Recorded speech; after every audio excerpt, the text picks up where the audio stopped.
Veja, há um grupo de pessoas que acham que isso pode, nesse momento delicado, criar algumas dificuldades, alguns estremecimentos com as Forças Armadas, não é?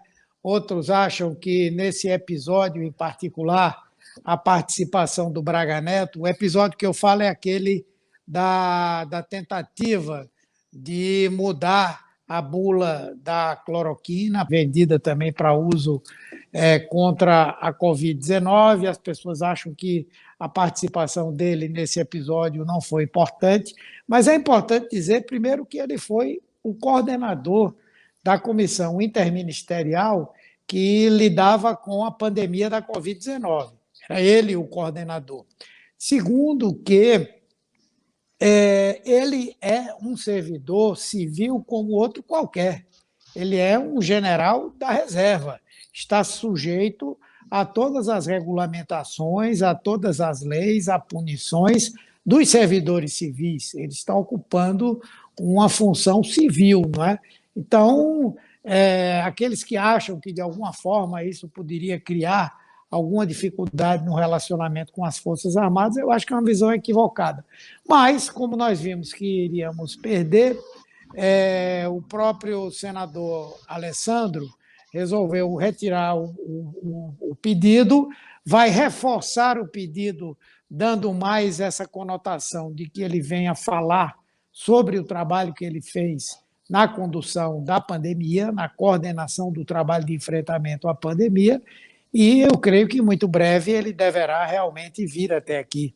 Até porque hoje mesmo foi convocado pela Câmara dos Deputados para falar sobre algo muito mais complexo, né, e atual e grave, que é o apoio a essas manifestações antidemocráticas do presidente Bolsonaro. Na verdade, o nosso entendimento foi muito mais no sentido de que, nesse momento que nós estamos vivendo na CPI, e na conjuntura política, onde o bolsonarismo tenta, de todas as formas, tumultuar o processo da UTI, da CPI, eu acredito que talvez a aprovação dessa decisão agora fosse colocar contra a CPI alguns atores muito importantes, mesmo dentro da imprensa tradicional, não é? E aí foi uma decisão política. Porém, nós temos outras formas de identificar se, de alguma maneira, há alguns financiadores de notícias falsas, não é? De discursos de ódio e teorias da conspiração, se alguns desses financiadores podem ter tido ou têm participação influenciando, né, o que pensa o jornalismo da Jovem Pan. Vamos ver.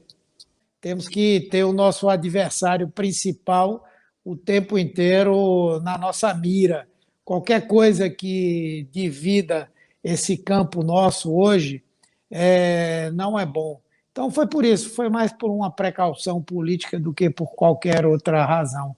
Talvez, quem sabe, na própria CPMI da fake news, que deve retornar esse ano, tenhamos uma oportunidade de repensar esse assunto. Mas creio que a principal atividade que ele desenvolve é de fazer lobby, não é? E tem, diferentemente do que ele afirmou, ele tem, na verdade, uma grande proximidade com políticos, com a política, com políticos da direita, com políticos bolsonaristas e com o próprio governo Bolsonaro, não é? E, na verdade, é um oportunista, não é? Nós vimos aí que ele tentou ser parte de um golpe contra golpistas, não é? Ele tentou ser intermediário da venda de vacinas que não existem, não é? Sem ter sequer o cuidado de efetivamente saber se aquilo era verdadeiro ou não. E, da mesma forma, o Ministério da Saúde, não é?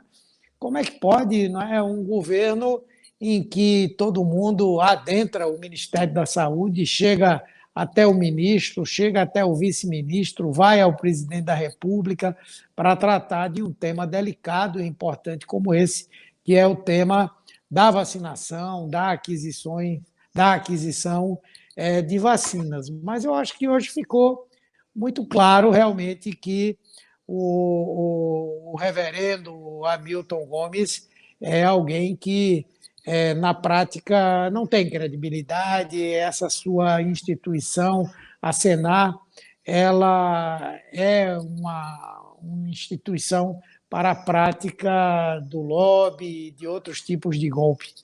Ele está claramente protegendo algumas pessoas.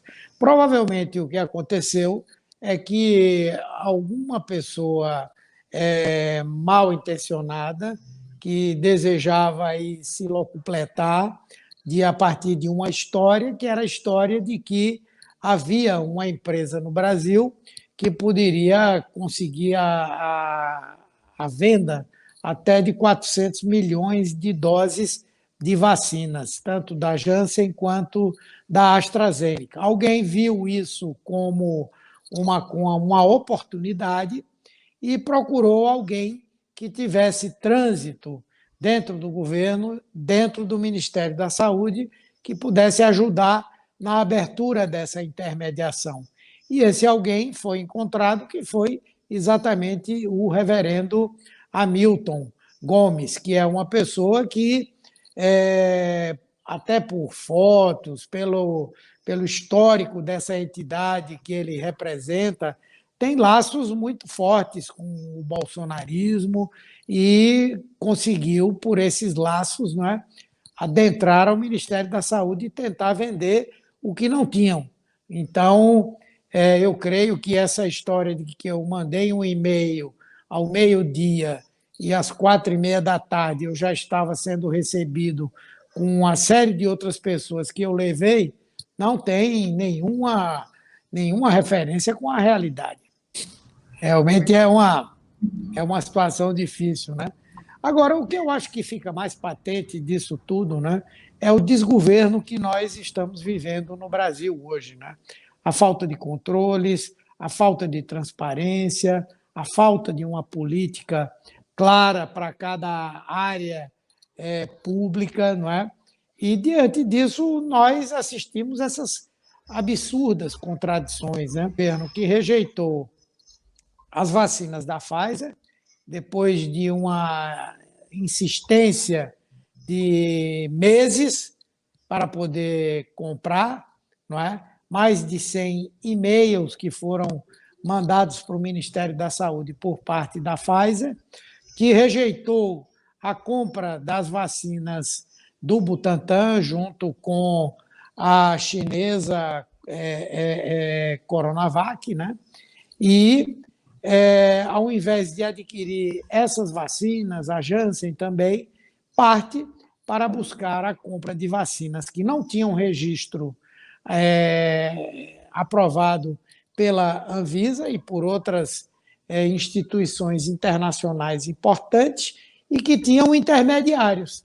E era provavelmente por meio desses intermediários que eles imaginavam que teriam um retorno econômico, não é, para esse esforço, não é, de conseguir vacinas para o Brasil. Essa é uma grande contradição, um governo que se negou a comprar vacinas e que depois sai loucamente atrás de vacinas de qualidade duvidosa e com objetivos de praticar atos de corrupção, né?